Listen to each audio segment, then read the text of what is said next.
Welcome to VST news. మనతో పాటు cardiology and electrophysiologist doctor Ravikanth garu ఉన్నారు. అసలు ఏంటి కార్డియాలజీకి దీనికి ఉన్న తేడా ఏంటో వారిని అడిగి తెలుసుకుందాం. నమస్తే సార్.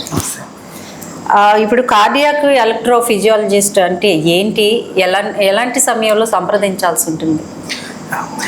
సాధారణంగా గుండె ఒక లయబద్ధంగా కొట్టుకోవాలి. అది కూడా సాధారణంగా 60 నుంచి 100 హార్ట్ రేట్లో సాధారణంగా కొట్టుకుంటుంది. ఓకే.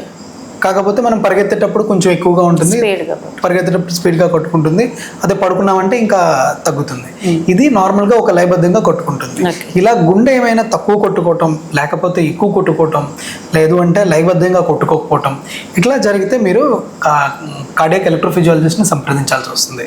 కార్డియాక్ ఎలక్ట్రోఫిజియాలజీ అంటే ఇది ఇప్పుడు ఉన్న రొటీన్లో ఉండే కార్డియాలజీ కాకుండా ఒక అడ్వాన్స్డ్ సబ్ స్పెషాలిటీ అని చెప్పచ్చు. సో ఎలక్ట్రోఫిజియాలజీ అనేది ఇప్పుడున్న కార్డియాలజీలో సబ్ స్పెషాలిటీ. మేము స్పెసిఫిక్గా ఈ కార్డియాక్ రిథమ్ అబ్నార్మాలిటీని డీల్ చేస్తాం. రిథమ్ అబ్నార్మాలిటీ అంటే మీకు ఆల్రెడీ చెప్పాను, స్లోగా కొట్టుకోవటం, ఫాస్ట్గా కొట్టుకోవటం, లేకపోతే లయబద్ధంగా కొట్టుకోకపోవడం. సో ఇంకా సింపుల్ వర్డ్స్లో చెప్పాలంటే మేము హార్ట్కి రిలేటెడ్ ఎలక్ట్రీషియన్స్. ఇప్పుడు నార్మల్గా మనకి ఇంటికి వాటికి ఎట్లా ఎలక్ట్రీషియన్ అవసరమో అట్లానే హార్ట్కి కూడా ఎవరికైనా ఎలక్ట్రికల్ అబ్నార్మాలిటీస్ వస్తే దాన్ని మేము డీల్ చేస్తాం. సో ఈ స్పెసిఫిక్ బ్రాంచ్ని మనం కార్డియాక్ ఎలక్ట్రోఫిజియాలజీ అంటాము. ఎవరైతే స్పెసిఫిక్గా దీన్ని ట్రీట్ చేస్తారో వాళ్ళని కార్డియాక్ ఎలక్ట్రోఫిజియాలజిస్ట్ అంటారు. ఎలాంటి సమయాల్లో కలవాల్సి ఉంటుందంటే కామనెస్ట్ సిమ్టమ్ అంటే ఏదైతే రొటీన్గా పేషెంట్స్ మాకు చెప్పేది ఏంటంటే గుండె దడ అండి. సో గుండె దడ. సో కొంతమంది ఏంటంటే గుండె చాలా వేగంగా కొట్టుకుంటుందండి, ఆ టైంలో కళ్ళు తిరుగుతుంటాయి, ఆ టైంలో చెమటలు పడుతుంటాయండి, ఆ టైంలో చాలా నీరసంగా ఉంటుంది అంటారు. ఇది గుండె దడ ఫస్ట్ కామన్ సిమ్టమ్ ఒకటి. రెండోది ఏంటి అంటే స్ప్రో కోల్పోవటం. స్ప్రో కోల్పోవటం ఎందుకంటే ఈ స్ప్రో కోల్పోవటం అనేదానికి చాలా కారణాలు ఉన్నాయి, మనకు తెలిసిందే. సో అందులో ఒకటి హార్ట్ రేట్ తగ్గినా కూడా చాలా వరకు కొంతమంది స్ప్రో కోల్పోతారు. అంతేకాకుండా కళ్ళు తిరుగుతున్నాయి, ఇంకా నేను అన్కాన్షియస్ అయిపోతాను అన్న ఫీలింగ్ లో కూడా ఉంటారు. సో ఇది రెండవ సిమ్టమ్. ఇది కాకుండా మూడోది బ్రెత్లెస్నెస్, ఆయాసం. సో ఆయాసం కూడా మా కార్డియాక్ ఎలక్ట్రోఫిజియాలజీ పరిధిలో ఉంటుంది. అది కూడా ఒక రిథమ్ రిలేటెడ్ అబ్నార్మాలిటీ కూడా అవ్వచ్చు. అలాంటి సమయంలో మీకు ట్రీట్మెంట్ ఎట్లా ఉంటుంది సార్? ఇట్ డిపెండ్స్ అండి. ఏంటి ప్రాబ్లం అంటే మేము 3 రకాలుగా చెప్తాం ఎలక్ట్రోఫిజియలాజికల్ ప్రాబ్లమ్స్. ఒకటి హార్ట్ రేట్ తక్కువ ఉండటం, సైంటిఫిక్ వర్డ్ దానికి బ్రాడికార్డియా అంటాం. సో ఎవరికైతే హార్ట్ రేట్ తక్కువ ఉంటుందో, సో ఎవరికైతే ఈ హార్ట్ రేట్ తక్కువ ఉంటుందో వాళ్ళకి మనము రొటీన్గా యూజువల్గా పేస్ మేకర్స్ అనేవి చేస్తాం. పేస్ మేకర్ అనేది ఒక మిషన్, ఇక్కడ జస్ట్ ఒక మన కాలర్ బోన్ కింద ఒకటి అమర్చి హార్ట్ లోపలికి వైర్స్ లాగా, ఒక వైర్ కానీ 2 వైర్స్ కానీ, ప్రిఫరబుల్లీ 2 వైర్స్ పెట్టి అది హార్ట్ రేట్ని మనం లోవర్ రేట్ ఒక రేట్ సెట్ చేసుకుంటాం. దానికంటే తక్కువ అవ్వకుండా మనము ట్రీట్ చేస్తాం. దాన్ని పేస్ మేకర్ అంటారు. రెండోది గుండె ఫాస్ట్గా కొట్టుకోవటం.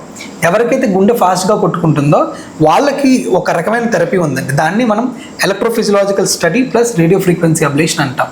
అంటే ఏంటి అంటే మనం ఈ తొడ నుంచి తొడలో ఉండే రక్తనాళాల నుంచి ట్యూబ్స్ లాంటివి హార్ట్లోకి పంపించి లోపలికి మనం ఐడెంటిఫై చేస్తాం ఎక్కడి నుంచి ఈ దడ మొదలవుతుంది, హార్ట్ పై భాగంలోనా, మధ్య భాగంలోనా, కుడి పక్క, ఎడం పక్క, కింద భాగంలోనా అని ఆ స్టడీని మనం ఎలక్ట్రోఫిజియలాజికల్ స్టడీ అంటాం. ఇది రొటీన్గా మనకి యాంజియోగ్రామ్ ఎట్లా చేస్తామో అలాగే ఒక నిర్ధారణ చేసే టెస్ట్ అనమాట. సో ఇది సేఫ్ ప్రొసీజర్, దీనివల్ల ఏమి ఇష్యూ ఉండదు. నెక్స్ట్ స్టెప్ లో మనం రేడియో ఫ్రీక్వెన్సీ అబ్లేషన్ అనేది చేస్తాం. అదే సిట్టింగ్ లో చేస్తాము, లేదంటే ప్లాన్ గా తర్వాతనే చేయొచ్చు. రేడియో ఫ్రీక్వెన్సీ అబ్లేషన్ అంటే ఎక్కడైతే మనకు ఐడెంటిఫై చేసి ఇక్కడ అబ్నార్మాలిటీ ఉంది, హార్ట్ లో ఒక ఎలక్ట్రికల్ కరెంట్ ఎక్స్ట్రా ఉంది అని అనిపిస్తే ఆ ఏరియాకి వెళ్ళి ఆ ఏరియాలో ట్యూబ్స్ ద్వారా మనం ఒక రేడియో ఫ్రీక్వెన్సీ కరెంట్ అంటే హీట్ ఇచ్చి ఆ టిష్యూని డ్యామేజ్ చేస్తాం. అలా చేయటం వల్ల అనమాట మనకి ఆ హార్ట్ రిథమ్ ఏదైతే అబ్నార్మాలిటీ ఉందో అది నార్మల్ అవుతుంది. సో ఇది అగైన్ సింపుల్ గా జరిగితే దాన్ని 2D అబ్లేషన్ అంటాము, కొంచెం కాంప్లెక్స్ గా చేస్తే దాన్ని 3D అబ్లేషన్ అంటాము. అది డిపెండ్స్ ఆన్ ఎక్కడ ప్రాబ్లం ఉండేదాన్ని దాన్ని బట్టి మనకి డిసైడ్ చేస్తాం. ఎలాంటి సమయంలో ఫేస్ మేకర్ అమర్చాల్సి ఉంటుంది? ఎవరికైతే హార్ట్ రేట్స్ తక్కువ ఉంటాయో ప్లస్ సిమ్టమ్స్ కూడా చూసుకోవాలి. అంటే కళ్ళు తిరుగుతున్నాయి అంటాం, ఆయాసం అంటాం, అలాంటప్పుడు మనం పేస్ మేకర్ అమర్చాల్సి వస్తుంది. ఇంత హార్ట్ రేటు 30 అని 40 అని లేదు, బట్ రొటీన్గా 35 బిలో హార్ట్ రేట్ ఉంటే డెఫినెట్గా పేస్ మేకర్ అవసరం వస్తుంది. ఈవెన్ కొంతమందికి 45 వచ్చినా 60 వచ్చినా సరే heart rate depending on the scenario pacemakers అవసరం పడుతుంది. మనం ఇంకా వేరే కూడా చూసుకోవాల్సి వస్తుంది, అదర్ థింగ్స్ లైక్ ఎక్కడ బ్లాక్ ఉన్నది హార్ట్ లో, మిడిల్ పార్ట్ లోనా లేకపోతే పై పార్ట్ లోనా అనేది. పై పార్ట్ లో బ్లాక్ అయితే మనం ఇమీడియట్గా పేస్ మేకర్ చేయాల్సిన అవసరం రాదు. కింద పార్ట్లో అయితే ఈవెన్ హార్ట్ రేట్ కొంచెం ఎక్కువ ఉన్న 50 ఉన్నా సరే మనం చేయాల్సి వస్తుంది. ఒకసారి ఫేస్ మేకర్ అమర్చాక ఎప్పటి వరకు దాన్ని యూజ్ చేస్తుంది, పనితీరు ఎట్లా ఉంటుంది? ఒకసారి పేస్ మేకర్ మనం అమర్చామంటే బాడీలో యూజువల్గా అవి ఒక 8 to 10 years వస్తుంది. కాకపోతే చాలా మంది పేషెంట్స్ చేసే మిస్టేక్ ఏంటంటే పేస్ మేకర్ పెట్టేసరి ఇంకా పర్వాలేదని వాళ్ళు ఇంకా మా ఫాలోఅప్లోకి రారు. సో అలా కాకుండా రొటీన్గా ఫాలోఅప్ వస్తే మనం పేస్ మేకర్ని చెక్ చేయొచ్చు. పారామీటర్స్ అన్ని బాగానే ఉన్నాయా, బాగానే ఫంక్షన్ అవుతుందా అని మన దగ్గర ఒక ప్రోగ్రామర్ అని ప్రతి కంపెనీకి ఒక మిషన్ ఉంటుంది. ఆ మిషన్ ద్వారా చెక్ చేసి ఇది సరిగ్గా వర్క్ అవుతుంది, సరిగ్గా వర్క్ అవ్వట్లేదు చూసి ఇన్ కేస్ ఏమైనా అబ్నార్మాలిటీ ఉంటే మేము కొన్ని సెట్టింగ్స్ కూడా మార్చుకొని దాన్ని మేము అడ్జస్ట్ చేసుకుంటే బాగానే ఉంటుంది. ఒక 9 years to 10 years వరకు ఇప్పుడున్న పేస్ మేకర్స్ 9 to 10 years కూడా వస్తాయి. తర్వాత మనం 9-10 years అయిపోయిన తర్వాత మొత్తం ప్రొసీజర్ చేయకుండా ఓన్లీ బ్యాటరీ ఒకటే మార్చుకోవాలి. అది చాలా simple procedure, half an hour procedure. అది ఒకసారి ఫేస్ మేకర్ అమర్చాక మిమ్మల్ని మళ్ళీ ఎప్పటికప్పుడు కన్సల్ట్ చేయాలన్నారు కదా, ఎన్ని మంత్స్ అని ఉంటుందా ఎట్లా? ఫస్ట్లో ఒక 1 monthకి, తర్వాత 3 months అండి. ఆ తర్వాత ఎవ్రీ 6 months యూజువల్లీ ఫాలోఅప్లో ఉండాలి. ఫాలోఅప్లో ఉండాలి బెటర్. ఓకే, ఇప్పుడు కొత్తగా టెక్నాలజీ వచ్చింది వైద్య శాస్త్రంలో కూడా, ఫేస్ మేకర్స్ కూడా ఎట్లా ఏమైనా ఉన్నాయా ఏంటి? అవునండి, ఇప్పుడు కొత్తగా వచ్చిన పేస్ మేకర్స్ అంటే ఇప్పుడు ఇంతకు ముందు వరకు రొటీన్గా ఒక వైర్ వేసి పేస్ మేకర్ చేసేవారు. ఆ తర్వాత టెక్నాలజీ ఏంటంటే ఒక వైర్ వేసిన పేస్ మేకర్ల కంటే 2 wires వేసేది బెటర్గా ఉన్నారు, పేషెంట్స్కి ఆయాసం అది రావట్లేదు, బాగానే ఉంటున్నారని తెలిసింది. ఇప్పుడు కొత్తగా ఏంటంటే కండక్షన్ సిస్టమ్ పేసింగ్ అని వచ్చింది. అంటే ఒక స్పెసిఫిక్ పాయింట్ ఆఫ్ ద హార్ట్లోకి వెళ్ళి మేము వైరు స్క్రూ చేస్తాం.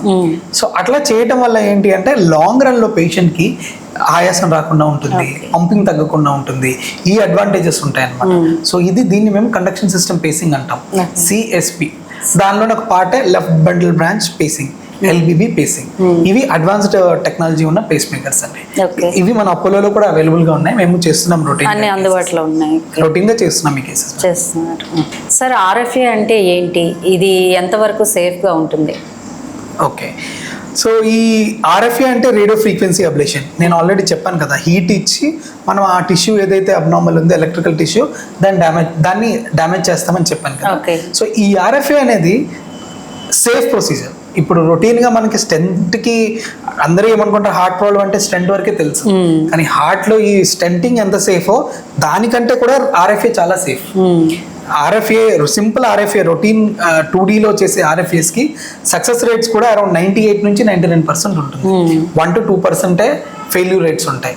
ఫెయిల్యూర్ రేట్ ఉన్న వాళ్ళకి కూడా వాళ్ళకున్న ఎపిసోడ్స్ ఫ్రీక్వెన్సీ అంటే ఇంతకుముందు ఎవ్రీ 1 month, ఎవ్రీ 5 daysకి వచ్చే దడను కూడా మనం తగ్గించి ఎప్పుడో 1 yearకో వచ్చేది, 2 yearకి వచ్చేది అన్నట్టుగా మనం చేయొచ్చు.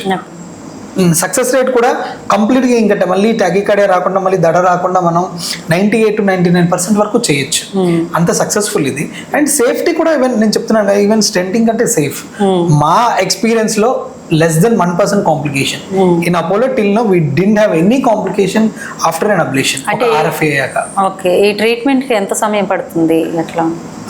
RFA ప్రొసీజర్ డిపెండ్స్, అది సింపుల్ అరిథ్మియానా, కాంప్లెక్స్ అరిథ్మియానా. అరిథ్మియా అంటే అబ్నార్మల్ గుండె దడ అనమాట. సో సింపుల్ అయితే 1 hour, 1.5 hour maximum. Complex arrhythmia వచ్చేసరికి మనకి 3 to 3.5 hours వరకు పడుతుంది. అంటే అయిన తర్వాత ఎన్ని రోజులకి డిశ్చార్జ్ చేస్తాం? Next day discharge. ముందు రోజు అడ్మిట్ చేస్తాం, నెక్స్ట్ ప్రొసీజర్ అయిపోతుంది, నెక్స్ట్ డే డిశ్చార్జ్. ఆ తర్వాత ఈవెన్ పేషెంట్ కూడా అది అయిపోయిన తర్వాత హార్ట్ ప్రొసీజర్ అయింది కదా 15 days రెస్ట్ అట్లా ఏం లేదు, రొటీన్ గా 3 days రెస్ట్ అంతే. ఆ తర్వాత ఇంకా రొటీన్ యాక్టివిటీస్, ఈవెన్ లీవ్ కూడా పెట్టాల్సిన అవసరం లేదు. ఎవరి జాబ్లు వాళ్ళు చేసుకోవచ్చు, ఎవరి జాబ్ వాళ్ళు చేసుకోవచ్చు. ఇది ఖర్చుతో కూడుకుందా సార్, ఎట్లా ఉంటుంది? ఖర్చుతో అంటే ఇప్పుడు ఏదైతే ఈ అబ్లేషన్స్ ఉన్నాయో, RFA ఉన్నాయో, అవన్నీ RFAలు పేస్ మేకర్స్ వరకు మనకి గవర్నమెంట్ స్కీమ్లో అయిపోతాయండి. ఆరోగ్యశ్రీ కానీ EHS కానీ అయిపోతుంది. సో అంత కాస్ట్లీ కాదు. ఈవెన్ కాస్ట్ కూడా మీకు రొటీన్ స్టెంటింగ్ కాస్ట్ కంటే తక్కువ మన దగ్గర. సార్, హార్ట్ పంపింగ్ కొంతమందికి వీక్గా ఉందని వింటూ ఉంటాము, అలాంటి వారికి మీరు ఇచ్చే ట్రీట్మెంట్ ఎట్లా ఉంటుంది? సో రొటీన్గా చాలామంది పేషెంట్స్కి హార్ట్ వీక్గా ఉంటుందండి. దానికి చాలా కారణాలు ఉంటాయి. ఒక కామనెస్ట్ కారణం ఏంటంటే హార్ట్లో బ్లాక్స్ ఉండడం. కొంతమందికి ఏంటంటే హార్ట్ బ్లాక్స్ లేకపోయినా సరే హార్ట్ వీక్ అవ్వచ్చు, అది కాలక్రమేణా పుంజుకోకపోవచ్చు. సో అది ఒక 3 months వరకు మనం అబ్జర్వ్ చేస్తాం ఎవరికైనా సరే మందులు పెట్టి. సో 3 months తర్వాత కూడా ఇబ్బందిగానే ఉంది, పంపింగ్ తక్కువ ఉంది అంటే మనకి 2 types ఆఫ్ థెరపీస్ ఉంటాయి. అపార్ట్ ఫ్రమ్ మెడికల్ థెరపీ అంటే రొటీన్గా మెడికేషన్ 5 drugs ఉన్నాయి, ఆ డ్రగ్స్ అందరూ కంటిన్యూ చేస్తారు.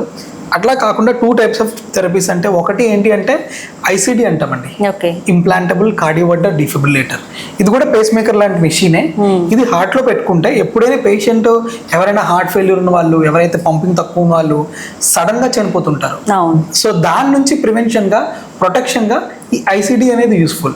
సో ఈ మిషన్ ఏం చేస్తుందంటే ఎప్పుడైనా సడన్ గా హార్ట్ రేట్ పెరిగింది, సే ఒక 250 వచ్చింది, 300 హార్ట్ రేట్ వెళ్ళిపోవడానికి ఛాన్స్ ఉంటుంది వీళ్ళకి. అలాంటప్పుడు సడన్ గా ఒక షాక్ ఇచ్చి, ఇప్పుడు మీరు మూవీలో చూస్తారు, శివాజీ మూవీలో తనకి ఇలా షాక్ ఇచ్చారు.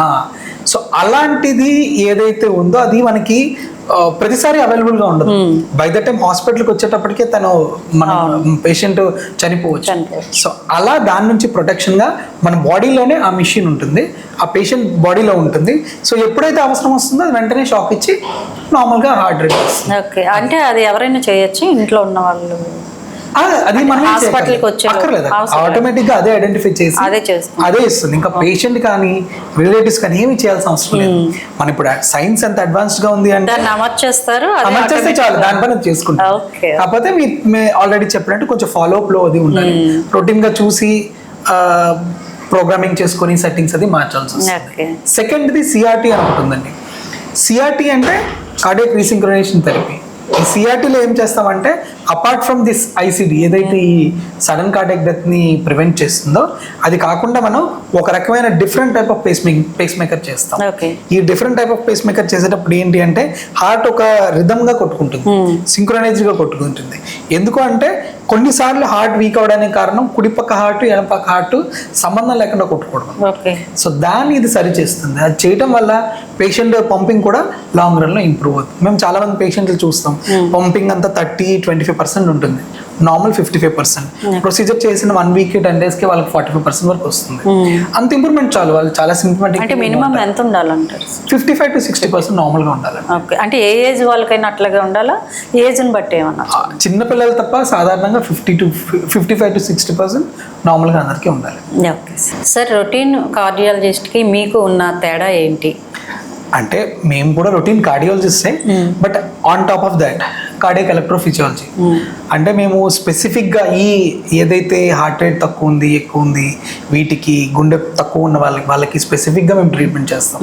సో ఇప్పుడు రొటీన్ పేస్ మేకర్స్ ఎవరైతే రొటీన్గా కార్డియాలజిస్ట్ చేసే పేస్ మేకర్స్లో కొన్నిసార్లు అన్నిసార్లు కాదు, కొన్నిసార్లు ఏమవుతుందంటే లాంగ్ రన్లో వాళ్ళకి ఆయాసం అది అలా ఉంటుంది. కానీ మేము అడ్వాన్స్డ్ టెక్నాలజీతో చేయటం వల్ల లాంగ్ రన్లో పేషెంట్ ఈ సిమ్టమ్స్ ఏవైతే హార్ట్ ఆయాసం అది చెప్పటం, లేకపోతే హార్ట్ వీక్ అవటం అట్లాంటివి రాకుండా మేము ప్రివెంట్ చేయగలం. ఒకటి. రెండోది ఏంటి అంటే ఏదైతే ఈ గుండెదడ అయితే ఉందో చాలా మందికి రొటీన్గా అందరూ జనరల్ ఫిజిషియన్స్ కానీ కార్డియాలజిస్ట్ కానీ మెడిసిన్ పెట్టి అలా అలా అలా కంటిన్యూ చేస్తున్నారు. బట్ ఒక పర్మనెంట్ క్యూర్ ఉంది అన్న విషయం చాలా మందికి అవగాహన లేదు. సో ఈ ఎవరికైనా గుండెదడ ఉంటే మ్యాక్సిమం ఏం చెప్తారంటే సరౌండింగ్ అందరూ ఏమంటారంటే నీకు టెన్షన్ పడిపోతున్నారు అందుకే నీకు గుండెదడ పెరుగుతుంది అంటారు. బట్ అందరిలో అది కాదు, కొంతమందిలోనే టెన్షన్ పడడం వల్ల గుండెదడ పెరుగుతుంది. బట్ కొంతమంది ఏ సబ్సెట్ కొంతమంది ఉంటారు వాళ్ళకి ఒక ఈ బేసిక్ ప్రాబ్లం హార్ట్ లో ఉంటుంది. సో వాళ్ళకి ఆ విషయం అర్థం కాదు. సో వాళ్ళు ఏం చేస్తారు, ఈ టెన్షన్ కి సంబంధించిన మెడికేషన్ అది కాకుండా కార్డియాలజిస్ట్ దగ్గరికి వెళ్తే టాబ్లెట్స్ వాడుతూ ఉంటారు. బట్ ఇట్ ఈస్ క్యూరబుల్, 100% దీన్ని క్యూర్ చేయొచ్చు అన్న విషయం వాళ్ళకి తెలియదు. సో అది మేము చేస్తాం, ఏదైతే పర్మనెంట్ క్యూర్ ఉంటుందో అది మేము చేస్తాం.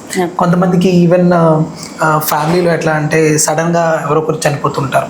సో అట్లాంటి హిస్టరీ ఉన్న వాళ్ళు కానీ మా దగ్గరికి అప్రోచ్ అయితే మేము వాళ్ళకి ఫర్దర్గా ఎవాల్యుయేట్ చేసి దెన్ జెనెటిక్ స్టడీస్ అని కానీ ఎంఆర్ఐ కానీ అట్లా కార్డియాక్ హార్ట్ రిలేటెడ్ ఎంఆర్ఐ కానీ చేసి ఫర్దర్గా కొన్ని ఎవాల్యుయేషన్స్ చేస్తాం. అంటే స్టార్టింగ్ గుర్తించడానికి ఎంఆర్ఐ చేయాల్సి ఉంటుంది. అంటే ఇప్పుడు కొన్ని హార్ట్ ప్రాబ్లమ్స్ మనకి రొటీన్ ఎక్కువలో వాటిలో కనబడవు. ఒక రకమైన ఎంఆర్ఐ కార్డియాక్ ఎంఆర్ఐ అంటాం. ఆ కార్డియాక్ ఎంఆర్ఐలోనే మనకి ఆ ప్రాబ్లమ్స్ ఐడెంటిఫై చేయగలం మేము. సో ఆ ఈసీజీ కొన్ని సట్టల్ చిన్న ఈసీజీ అబ్నార్మాలిటీస్ అవి రొటీన్గా కార్డియాలజిస్ట్ మిస్ అవటం ఛాన్స్ ఉండొచ్చు. బట్ మేము కార్డియాక్ ఎలక్ట్రోఫిజియాలజిస్ట్ దానికి ఫోకస్డ్గా చూసి దానికి సంబంధించిన ట్రీట్మెంట్ మేము అందించగలం. సో ఇదండి కార్డియాలజీ గురించి అందరికీ తెలుసు, కానీ కార్డియాక్ ఎలక్ట్రోఫిజియాలజీ గురించి చాలా మందికి తెలీదు. దీంట్లో ఏమేం చేస్తారు, అసలు ఎలాంటి వారికి ఈ ట్రీట్మెంట్ అనేది అవసరం పడుతుందో డాక్టర్ గారు చాలా చక్కగా వివరించారు. Thank you very much.